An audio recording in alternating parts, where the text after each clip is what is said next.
Hey, you guys, welcome back to our Sundays at 7 10-minute workshop series. Tonight, we are going to focus on growing your business organically with fundraisers. Now, first things first, while you don't have to watch all of your Sundays at 7 workshop series in order, I do highly recommend that you and encourage that you to watch our first workshop being social on social media. Since we are a social selling business, it is really important that we have a good idea, good understanding of what it means to be a social seller. Now, of course, if you want individual coaching on anything that we talk about during the workshops, I'll share with you my Calendly link in our emails so you can schedule a time to chat. So before we talk about fundraisers, first I want to talk to you about something that I like to call the wall. Now, this is a subject that is kind of near and dear to my heart because it happens to literally every single consultant at some point in their business, whether or not they've been with us for 15 days or if they have been with us for 14 years. Now, the wall is when consultants exhaust their warm market, aka their family and friends, and their income and from their sales starts to drop. Now, consultants who've hit the wall usually haven't yet learned how to meet people beyond their family and friends in order to serve those people and also help grow their business. So, what that might look like in really practical terms is the average Scentsy sale is about $45 per customer. So now that could mean if you have two customers, that's a PRV, personal retail volume of about $90 and a commission, i.e. the money that you earn of about $22.50, kind of depending on your title. Now, so that's with two customers. Now, if you have 20 customers, that commission jumps to about $225 per month. Now, that is no small chump change by anyone's standards. That's definitely a growth in income, right? So when your family and friends, your warm market is on that smaller side, what we need to do is learn to grow in a way that works for us and helps us serve our community and grow our income at the same time. So that is why we are starting today with fundraisers. I adore fundraisers. I have gone years with almost solely focusing on fundraisers because it is genuinely my way to give back to my community and help the people around me as well as grow my own business. So again, I am not going to get into very deeply how to actually run a fundraiser. For that, I recommend that you head to the workstation and look at the resources we have there, as well as some of the plethora, the many resources that we have here on YouTube on exactly how to run a fundraiser. Because the truth is, as a consultant, you are solely in charge of what you do with your fundraiser. And that is really exciting for you because that means that you can tailor your fundraiser to meet the needs of the organizations that you're working with in a way that you just really can't with many other types of fundraisers. So, what I'm going to focus on with you guys today is first how to book fundraisers and tips on how to make the best of your fundraiser once you're having it so that it does actually help you grow your business on the other side of the fundraiser. So, first thing, how to book your fundraisers. Honestly, the best way to book a fundraiser is by paying attention to the people on your Facebook timeline. And that's where reaching out to 5 to 10 people at least 5 times a day really comes into benefit for you because then the Facebook algorithm shows you people's posts and your posts are seen better. So things like sports teams and school organizations are always looking for fundraisers, and your family and friends are probably talking about it. Talking about soccer, we're talking about baseball, we're talking about band, we're talking about theater, we're talking about the local VFW, we're talking about the local Shriners, the hospitals. My local ambulance company is having a fundraiser soon.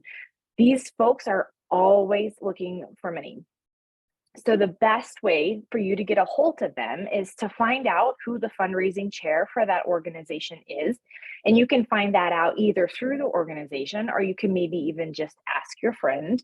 Then put together a fundraiser proposal for them and send it to them via email, or if you have some other way of getting it to them. Handing it to them face to face is always wonderful.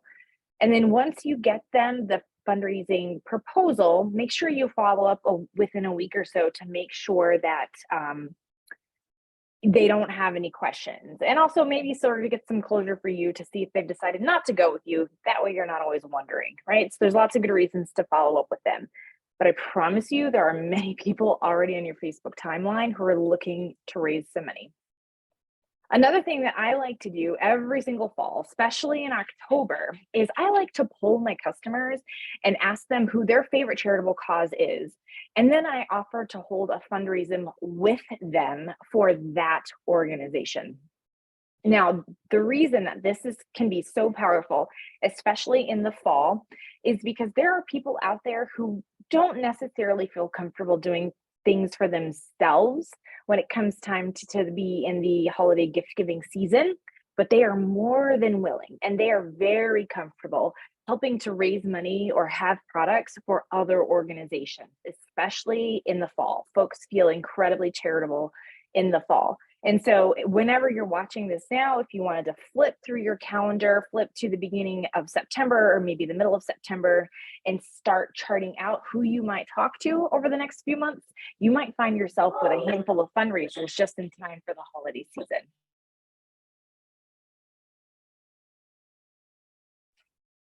You just saw me yell at my dog. Okay, so also don't forget to offer your fundraising opportunity to your customers on a regular basis. Many of our customers don't know that we offer fundraisers, and it's basically impossible for them to approach you about a fundraiser or to feel comfortable about fundraisers or have any knowledge of fundraisers if we aren't talking about it. So now quickly, because I only have tips to make the best of your fundraiser. First things first, and this is so incredibly important. The point of having a fundraiser is to both serve your community and meet new people. With that in mind, you should not be the host of your fundraiser. When you are the host, you are naturally unable to meet new people. You need a customer host so that she can invite her family and friends to the fundraiser instead of you continuing to talk and have the same conversations with your family and friends. Second tip, have good customer data. Having good customer data, and by that I mean phone number, email, a mailing address, a name, or any other way that you can reliably reach out to your customers means that you can offer them amazing customer service after they've had their purchase and after they receive their items. Customers who have a good experience with you are more likely to continue to purchase from you. Third, offer your guests a booking incentive for their own fundraisers or parties. Now, I'll give you some examples, but please don't forget that this is a consultant special, meaning it's a special that you generate, not one that Scentsy generates. So you'll need to communicate it directly to your customer. But for example, what I like to do on my fundraisers is I offer the organization an extra donation or product that can be used for an auction item later for every guest who books their own party or fundraiser. That way, supporters of the fundraiser can continue to support the cause without having to make any additional purchases. I'm going to say that one more time. So let's just say I am hosting a fundraiser for the food bank, and my host in the food bank invited 50 people. I will offer for the organization another additional small donation for each of those 50 people who host their own fundraisers or their own parties from the initial fundraiser. Okay. Now, what that does for the organization is it gives them a little bit more of a donation, increases the actual money that is donated to them. And what that does for the guests is it allows them to have their own free and half price items. And what it does for us as consultants is we get to, you guessed it, meet new people. Last tip, have a VIP group where you invite all your customers. It's much easier to develop a relationship with people when you can connect with them socially after the fundraiser is over. I have mine on Facebook as a Facebook group. Every customer that I get gets an invite to my VIP group where I can post my specials and share with them consistently. Lastly, never lose sight of the fact that you are doing good in your community and have some fun with it. This is an amazing experience to touch the lives of animals, of people, of organizations, all kinds of things in your community in a way that you probably didn't even see coming when you first became a Scentsy consultant. So have fun with it and enjoy it. Oh my.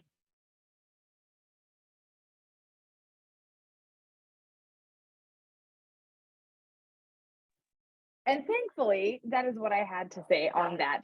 So, of course, if you have any questions about what I've talked about today,